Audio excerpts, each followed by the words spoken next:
ఓం నమ శివాయ శ్రీమాత్రే నమ. మిత్రులకి శ్రేయోభిలాషులకి అలాగే నన్ను ఇంతగా ఆదరిస్తున్న యూట్యూబ్ ప్రేక్షకులందరికీ కూడా పేరు పేరు ధన్యవాదాలు. మిత్రులారా, మీ అందరికీ కూడా పరాదేవత ఎల్లవేళలా మీతో ఉండి మీ మనోవాంఛ నెరవేర్చాలని మనస్ఫూర్తిగా కోరుకుంటున్నాను. ఈరోజు మనం ఒక అద్భుతమైన ఉపాయం తెలుసుకుందాం. ఈ ఉపాయానికి 2 నిమ్మకాయలు కావాలి, పచ్చకర్పూరం కావాలి, పసుపు కావాలి. అసలు ఈ ఉపాయం చేయడం వల్ల కలిగే లాభం ఏంటో మీకు ముందే తెలియజేస్తాను. మనం పూర్వజన్మల్లో చేసిన కొన్ని తప్పుల వల్ల, శాపాల వల్ల మనకి అదృష్టం కలిసి రాదు. మన చేతిలో ధనం నిలబడదు, ధన సంపాదన స్థిరంగా ఉండదు. ఎప్పుడు ఏదో ఒక ఇబ్బంది పడుతూనే ఉంటాం. కానీ ఇప్పుడు మనం పూజలు, వ్రతాలు, నోములు ఎన్ని చేసినప్పటికీ కూడా అనుకున్నంత ఫలితం రాదు. ఇలాంటి సందర్భాల్లో అసలు ఎందుకు జరుగుతుంది, దాని నుంచి కూడా మనం తప్పించుకోగలమా, దాని నుంచి కూడా బయటపడగలమా అని చాలామంది మిత్రులు అడుగుతూ ఉన్నారు. నేను ఈ ఉపాయాన్ని మీకు చెప్పడానికి గల బలమైన కారణం, నా శ్రేయోభిలాషి, నా మిత్రుడు, ఆధ్యాత్మికంగా నాకు బాగా దగ్గరగా ఉన్న వ్యక్తి, 30 సంవత్సరాల నుంచి ఆయన తాంత్రిక గ్రంథాల్లో, తాళపత్ర గ్రంథాల్లో ఉన్న ఒక విషయాన్ని నాకు షేర్ చేయడం జరిగింది. ఆ విషయాన్ని మీకు నేను ఈరోజు తెలియజేస్తాను.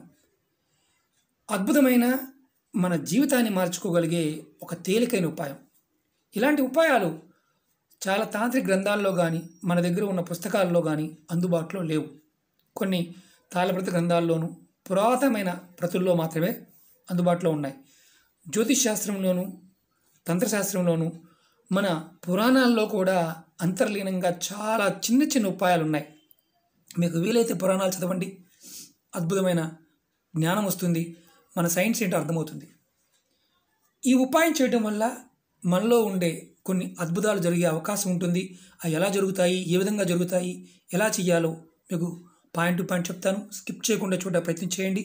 మీకు ఈ వీడియో కొంచెం లెంతీగానే ఉండవచ్చు, బోరుగాను సోదిగా అనిపించేవారు పొరపాటును చూడమాకండి. ఫలితాలు రాకపోగా మానసికంగా ఇబ్బందిని ఎదుర్కోవాల్సిన పరిస్థితి పడుతుంది. ఎందుకంటే ఇది ప్రాకృతికమైన అంశం కాబట్టి చెప్పడం నా బాధ్యత, అందుకే ముందే చెప్తున్నాను. ఎవరైనా సరే, ఇది ఆడవారైనా మగవారైనా చేయవచ్చు. మీకు ఈ ఉపాయం నచ్చినట్లయితే లైక్ చేయండి, నా ఛానల్ సబ్స్క్రైబ్ చేసుకోండి, అలాగే షేర్ చేయండి, 10 మంది మిత్రులకి షేర్ చేయండి. పక్కనే ఉన్న గంట సింబల్ని యాక్టివేట్ చేసుకోండి.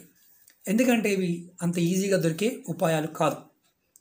వీటిని శ్రద్ధతో చేయాలి, అలాగే నమ్మకంతో చేయాలి. అలా నమ్మకం కానీ శ్రద్ధ కానీ మనకు లేకపోతే ఫలితాలు రావు.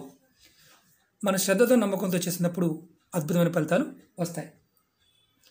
ఈ ఉపాయం ధనలాభం కలగడానికి, ధనం స్థిరంగా ఉండడానికి, ఎన్ని పూజలు వ్రతాలు చేసినా ఫలితాలు అనుకున్నంత రానప్పుడు ఈ ఉపాయాన్ని చేయండి.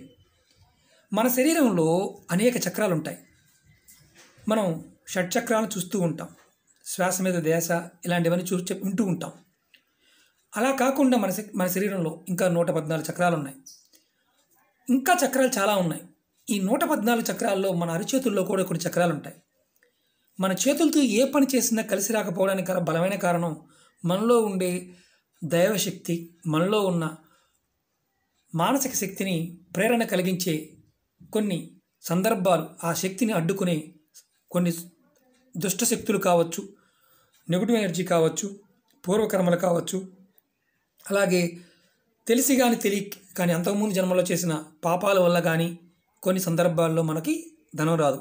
మన పెద్దలు చెప్తూ ఉంటారు, పూర్వజన్మలో ఉన్న పుణ్యఫలమే ఈ జన్మలో మనకి ధనంగా వస్తుంది అని. ఆ వచ్చే ధనాన్ని కూడా అడ్డుకునే కొన్ని శక్తుల నుంచి ఈ ఉపాయం చేయడం వల్ల బయటపడతాం. చాలా తేలికైన ఉపాయం, అద్భుతమైన ఉపాయం. మన చేతుల్లో ధనచక్రం ఉంటుంది. అంటే చూపిస్తా నేను. ఇది చేయనుకోండి, ఎడమ చేయి కావచ్చు, కుడి చేయి కావచ్చు. మనకి ఇవన్నీ స్థానాలు. ఈ చూపుడు వేలు కింద ఉన్న స్థానం గురుస్థానం అంటాం. అలాగే మధ్య వేలు కింద ఉన్న స్థానాన్ని శనిస్థానం అంటాం. ఈ ఉంగరపు వేలు కింద ఉన్నదాన్ని రవిస్థానం అంటాం. చిటికిన వేలు ఉన్నదాన్ని బుధస్థానం అంటాం. ఈ మధ్య భాగంలో ఈ చివరి నుంచి చివరికి ఉన్నదాన్ని కుజస్థానం అంటాం. కుజస్థానం 1, కుజస్థానం 2. అలాగే ఏదైతే బొటన వేలు ఉందో ఇది శుక్రస్థానం అంటాం. అలాగే ఈ కార్నర్లో ఉన్నదాన్ని బుధుడికిను కుజుడికి కింద ఉన్నదాన్ని చంద్రస్థానం అంటాం. మన చేతుల్లో ఆయుష్ రేఖ ఉంటుంది, శరీరరేఖ ఉంటుంది, ఇది హృదయరేఖ అంటాం. అలాగే మధ్యలో నిలువున గీత ఉంటే దాన్ని ధనరేఖ అంటాం, దాన్ని భాగ్యరేఖ అంటాం. మన అరిచేతిలో భాగ్యరేఖ ఉన్నప్పటికీ కూడా అదృష్టం కలిసి రానప్పుడు ఈ ఉపాయాన్ని చేయవచ్చు. ఈ ఉపాయం చేస్తున్నప్పుడు మీరు గుర్తుంచుకోవాల్సింది ఏంటంటే, మన అదృష్టాన్ని మనం తెచ్చుకోవడానికి, ఆ ద్వారాన్ని ఓపెన్ చేయడానికి మనం ఈ ఉపాయం చేస్తున్నాం. అది గుర్తుంచుకొని చేయాలి. ధనచక్రం మామూలుగా మన అరచేతిలో ఉంటుంది. ఈ ధనచక్రం ఎప్పుడైతే ఓపెన్ అవుతుందో అప్పుడు మనకి ధనం అనేది వస్తుంది. ధన సంబంధిత విషయాలు ఏ ప్రయత్నం చేసినా మనకప్పుడు ధన రాబడి పెరుగుతుంది. అలాగే డబ్బు సంపాదించడం కోసం చాలా కష్టపడుతున్నాం, వ్యాపారం చేస్తున్నాం, వ్యాపారంలో ఇబ్బందులు వస్తున్నాయి, ఉద్యోగం చేస్తున్నాం, ఉద్యోగంలో సరైన ఎదుగుదల లేదు, స్థిరత్వం లేదు, ఖర్చులు మా ఆధీనంలో లేవు, మా చేతులతో ఖర్చు పెడితే అసలు ఎంత ఖర్చు పెడుతున్నామో తెలియడం లేదు అనేవారు కూడా ఈ ఉపాయం చేయవచ్చు. ఈ ఉపాయం ఇలాంటి సమస్యలకి గ్రామబాణంలా పనిచేస్తుంది. మన అరిచేతిలో ఈ శుక్రస్థానము, అలాగే బుధస్థానము, గురుస్థానం ఇవి బలంగా ఉన్నప్పుడు ఈ మూడు స్థానాల మధ్యలో మనకి ధనచక్రం ఉంటుంది. అలాగే మానసికంగా మనం బాగుండాలి అన్నప్పుడు చంద్రుడు బలంగా ఉండాలి. చంద్రుడు బలంగా ఉన్నప్పుడు మనకి మనసు ప్రేరణ బాగా కలుగుతుంది. శుక్రుడు, చంద్రుడు, గురువు, బుధుడు, మిగతా గ్రహాలు బాగోకూడదా గురువుగారు అని అడిగేవారు ఉంటారు. అన్నీ బాగుండాలి, కానీ బలమైన ప్రభావాన్ని చూపించే ఈ స్థానాలు బాగున్నప్పుడు కొన్ని ఇబ్బందులు ఉన్నప్పటికీ కూడా మనం బయటపడతాం. ఈ ఉపాయం చేయడం వల్ల ధనచక్రం ఓపెన్ అవుతుంది, మనలో ధనరాబడి పెరుగుతుంది. 2 నిమ్మకాయలు తీసుకోండి. నిమ్మకాయని ఇలా 4 భాగాలకు కట్ చేయండి, మొత్తం పూర్తిగా కాదు. దానిలో పచ్చకర్పూరాన్ని ఇలా తీసుకోండి, చక్కగా ఇది పౌడర్ చేసుకోండి. పౌడర్ అనేది దాంట్లో వేయండి. ఇదిగోండి, ఇలా పౌడర్ వేయండి. నేను 1 నిమ్మకాయ కట్ చేశాను, 2 నిమ్మకాయలు కట్ చేయలేదు. 4 భాగాలు కట్ చేయండి 2 నిమ్మకాయలు కూడా. తర్వాత ఈ పూర్తిగా కట్ చేయదు, ఇలా 4 భాగాలు చేయండి అంతే. చూడండి, తర్వాత ఈ ఏదైతే నిమ్మకాయలు కట్ చేశారో ఈ నిమ్మకాయల మధ్యలో పచ్చకర్పూరం వేసిన తర్వాత మీరు మీ 2 చేతుల్లో ఈ నిమ్మకాయ పట్టుకోవాలి. ఎలా పట్టుకోవాలి చెప్తాను. ముందు ఇందులో నింపండి. ఇది నింపిన తర్వాత, పచ్చకర్పూరం నింపిన తర్వాత ఎలా పట్టుకోవాలి చెప్తాను. ఈ నిమ్మకాయని ఇలా పెట్టేసి మీ అరిచేతిలో, ఈ చేతిలో ఒకటి, ఎడమ చేతిలో ఒకటి, కుడి చేతిలో ఒకటి, మీ అరిచేయి టచ్ అయ్యే విధంగా ఇలా పెట్టి పట్టుకోండి. ఈ 2 గుప్పిళ్ళు ముయ్యండి. ఇది ఎప్పుడు చేయాలి అంటే, ప్రతి అమావాస్యకి, ప్రతి పౌర్ణమికి ఈ ఉపాయం చేయాలి. అంటే 15 రోజులకు ఒకసారి ఉపాయం చేయాలి. ఆడవారైనా మగవారైనా. ఇందుట్లో ఎటువంటి ఆహార నియమావళులు లేవు. అలాగే నెలసరి టైంలో కూడా ఈ ఉపాయాన్ని చేయవచ్చు, ఎటువంటి ఇబ్బంది లేదు. అలాగే మైలు కూడా ఏమీ లేదు. ఇలా మీరు ఈ 2 నిమ్మకాయలని 10 నిమిషాలు పట్టుకోండి. 2 నిమ్మకాయలు కట్ చేసాము, దాంట్లో పచ్చకర్పూరం నింపాము. నింపిన నిమ్మకాయని ఇలా కట్ చేసిన భాగాన్ని అరిచేతిలో పెట్టాము, ఇలా పట్టుకున్నాం. పెట్టుకొని 10 నిమిషాలనే మీరు ఇలా పట్టుకోండి. పట్టుకొని మీ మనసులో తెలిసి కానీ తెలియక కానీ పూర్వకర్మంలో ఏదైనా తప్పు చేసి ఉంటే క్షమించమని కోరుకోండి. ఇలా మీరు చేస్తూ ఉంటే మీ అరిచేతిలో ఉన్న ధనచక్రాలు ఓపెన్ అవుతాయి. మీకు నిమ్మకాయకున్న శక్తి మనం దేనికి వాడుతుంటాం? తంత్రమంత్రాలకు వాడుతూ ఉంటాం, అమ్మవారికి వాడుతూ ఉంటాం, రాహుకాల దీపం వెలిగిస్తూ ఉంటాం. మన చేతిలో ఉన్న శక్తిని, ఏదైతే నకారాత్మక శక్తి ఉందో, నెగటివ్ ఫోర్స్ ఉందో, దాన్ని నిమ్మకాయ లాక్కుంటుంది. పచ్చకర్పూరం మన దేనికి వాడుతూ ఉంటాం? పూజలకు వాడుతూ ఉంటాం, ఆహార పదార్థాలకు వాడుతూ ఉంటాం, ఆరోగ్యం కోసం వాడుతూ ఉంటాం, అమ్మవారి పూజకు వాడుతూ ఉంటాం. సాక్షాత్తు శక్తి శుక్రబలము, అలాగే అమ్మవారి బలము మన చేతుల్లో ఉన్న ఎన్నో జన్మల నుంచి ఓపిని కానీ, అంటే ఎన్నో జన్మల నుంచి మన అదృష్టం మనకు కలిసి రావట్లేదు అనుకోండి. అంటే మీరు ఇది చేయటం వల్ల కలిగే లాభం చెప్తున్నాను. మీలో ఇలా పట్టుకోవడం వల్ల ఒక పాజిటివ్ శక్తి వస్తుంది. మీలో ఉన్న నెగటివ్ని ఈ నిమ్మకాయ లాక్కుంటుంది. మీకు ఈ పట్టుకోగా తెలుస్తుంది, మీకు ఏదో మీలో ప్రవేశిస్తుంది అన్న భావం కూడా మీకు తెలుస్తుంది. మీకు ఏదైతే మనం మూసుకుని ఉన్న అరచేతుల్లో మూసుకుని ఉన్న ధనచక్రాలు ఓపెన్ అవుతాయి. మీకు తెలియకుండానే మీలో అద్భుతాలు జరుగుతాయి. మీకు ఈ విధంగా చేయటం వల్ల కొన్ని సంవత్సరాలు, కొన్ని వందల సంవత్సరాల నుంచి మూసుకుపోయి ఉన్న ధన చక్రాలు కూడా ఓపెన్ అవుతాయి. ఈ ఓపెన్ అవ్వడం వల్ల మీకు ధనం అనేది వస్తుంది. చేసే పనుల్లో మీకు అద్భుతంగా మీరు ముందుకు వెళ్ళగలుగుతారు. మీరు ఎప్పుడైతే ఈ చక్రాలు ఓపెన్ అవుతాయో మీకు వాక్కు కూడా పెరుగుతుంది. మీలో ఉండే ఆత్మశక్తి బాగా ఉత్తేజం పొందుతుంది. ఇది చేసిన తర్వాత మీకు మార్పును మీరు చూడగలుగుతారు. ఈ ఉపాయాన్ని అమావాస్య, పౌర్ణమి చేయాలి. సమయం కూడా ఉదయం 6 నుంచి మధ్యాహ్నం 12 లోపు మాత్రమే చేయాలి. ఆ తర్వాత చేసిన ఎటువంటి ఫలితం రాదు. ఇలా 15 రోజులకు ఒకసారి, 15 రోజులకు ఒకసారి ఇలా 6 నెలలు చేయాలి. అంటే అమావాస్యకి పౌర్ణమి 6 అమావాస్యలు, 6 పౌర్ణమి చేయాలి. మధ్యలో గ్యాప్ వచ్చింది గురువు గారు అంటే దానికి మీరు గ్యాప్ రాకుండా చూసుకోండి.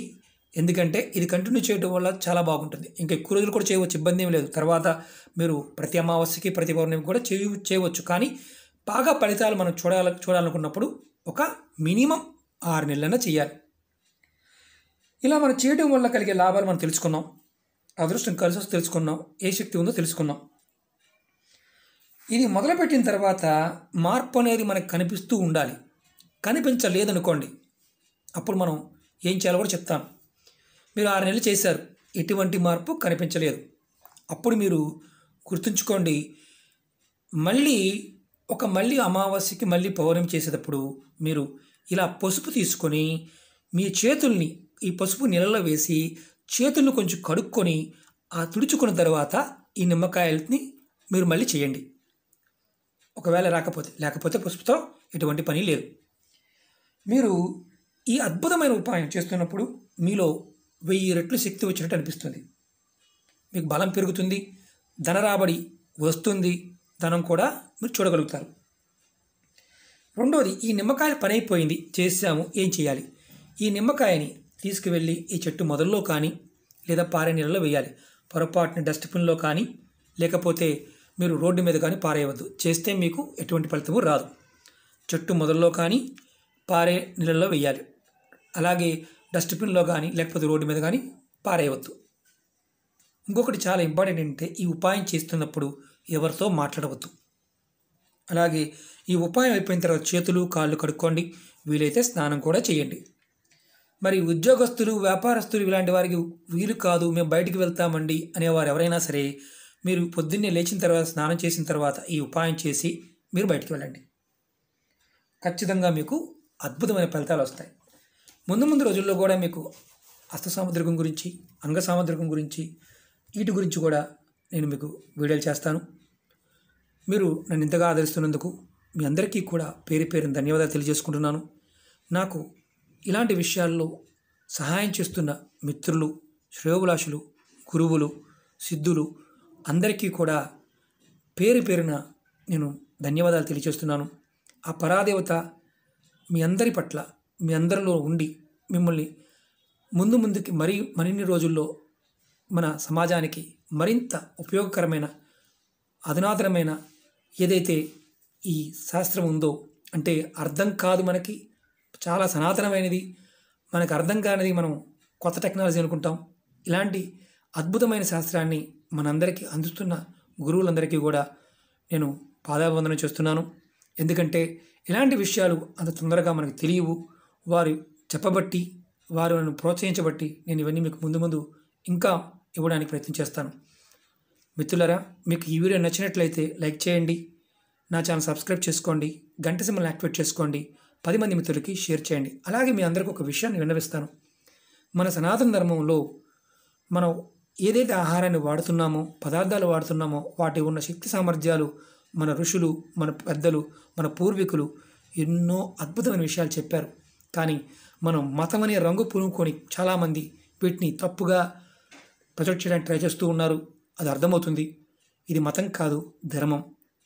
మనందరం కూడా ఒక సనాతనమైన జీవన విధానంలో ఉన్నాం. మీకు చిన్న ఉదాహరణ చెప్తాను, సందర్భం వచ్చింది కాబట్టి. పసుపుని మనం ఆహారంగా వాడుతూ ఉంటాం.